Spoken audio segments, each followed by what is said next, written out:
Once upon a time, nestled between rolling hills and a sparkling lake in a peaceful valley, there existed a quaint little village. It was a place where life moved at the pace of the seasons, where the rhythm of the day was set by the sun's gentle rise and set. This village was not just any ordinary village.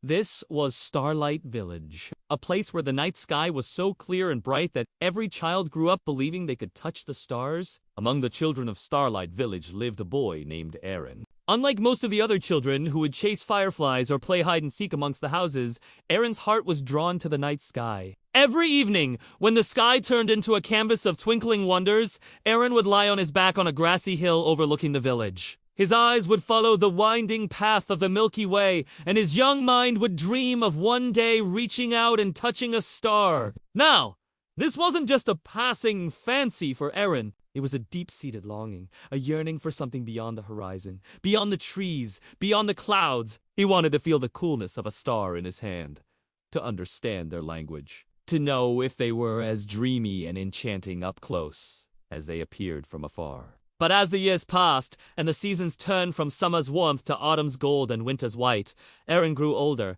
yet his dream remained. He became a young man, but his heart was still that little boy gazing at the stars. One evening, as Arin was making his way to the hilltop, a shooting star streaked across the sky, leaving a shimmering trail of light.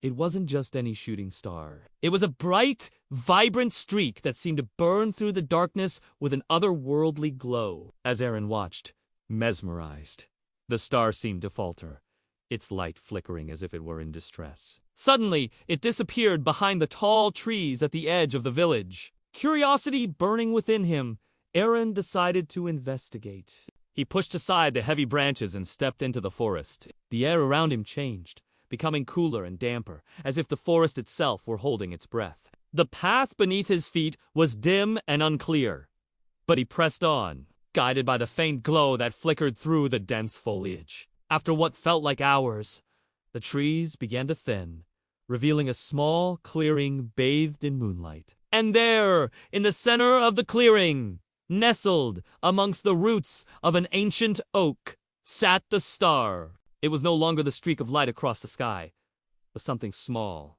fragile, and very real. Trembling slightly, it was trapped in a thorny thicket, unable to move. Its glow, though beautiful, was now dim and weak. Seeing this, Arin's heart went out to the star. Gently, very gently, he began to free it from its prickly prison. Thorns tore at his hands and scratched at his arms, but he didn't care. He couldn't care less. All that mattered was the star, its plight mirroring his own dream. Finally, with a soft sigh, the star was free. But instead of soaring back into the sky, it hovered on the ground, looking at him with an expression that seemed to hold both gratitude and worry. In a voice like the tinkling of bells, it said, "Thank you for saving me, Arin. I am a lost star. Far from my home in the celestial river, I fell from the sky because of a terrible storm, and I cannot return alone. You must help me reach the heavens again." Arin stared back at the star, his mind struggling to grasp what he was hearing. A talking star that needed his help. It sounded like a dream, a fantasy born from too many nights spent gazing at the sky. Yet here it was, real and tangible, in front of him, waiting for an answer. Looking into its pleading eyes, how could he refuse? "I'll help you," he said, his voice firm with newfound resolve. "But how?" The star smiled, a radiant burst of light in the darkness. "You must guide me home, Arin. Together, we will find my people, and I will be whole again." And so began one of the most extraordinary journeys of all time, a journey of a starland boy and a lost star. Their path took them through dark and narrow caves, where only Arin's quick thinking saved them from danger. They crossed rivers so fast and furious that only Arin's agility kept them from being swept away. And they scaled cliffs so steep and treacherous that only Arin's strength and determination held them fast. Throughout their journey, they encountered many wondrous things, magical creatures, and breathtaking landscapes that lay hidden from the eyes of ordinary men. But perhaps the most extraordinary thing Arin and the star encountered was not a place or a thing, but an experience. An understanding that grew between them with each passing challenge. As Arin guided the star, he learned about the celestial world and its wonders. The star, in turn, learned about the world of men, their kindness, their struggles, and their dreams. In the quiet moments, when the cave's silence was broken only by the drip of water. Or when they stood on the cliff's edge, wind whipping through their hair. Arin shared his longing to touch a star, to feel their magic in his hand. The star listened patiently, and when Arin finished, it spoke. You have held me, Arin, and in doing so, you have touched a star. But our magic is not just in our light, it's in our purpose, our journey, our kindness.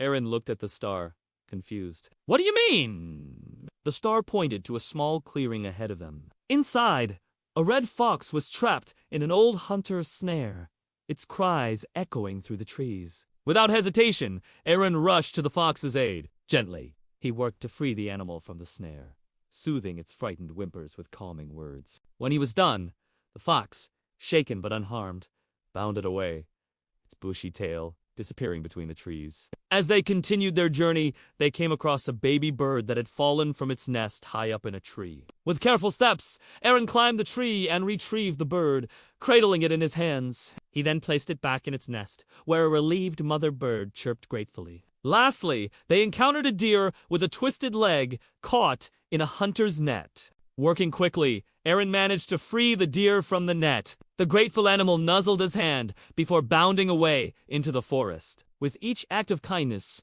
the star grew brighter, its light seeming to absorb the essence of Arin's compassion. And when they finally reached the highest peak above the clouds, the star shone with a brilliance that lit up the entire sky. Before leaving, the star turned to Arin, its voice filled with emotion. Your heart guided me home, Arin. Remember, kindness always lights the way.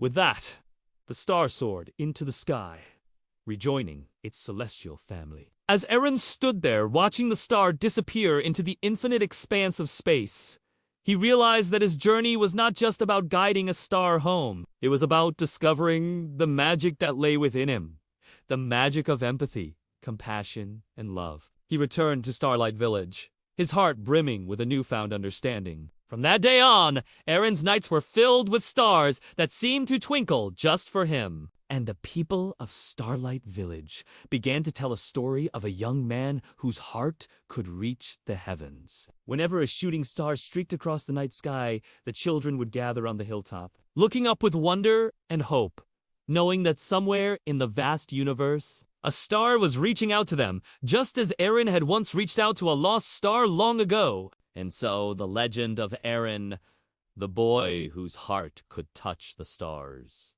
echoed through the generations, reminding everyone who heard it that the greatest magic of all is the magic of a kind and compassionate heart.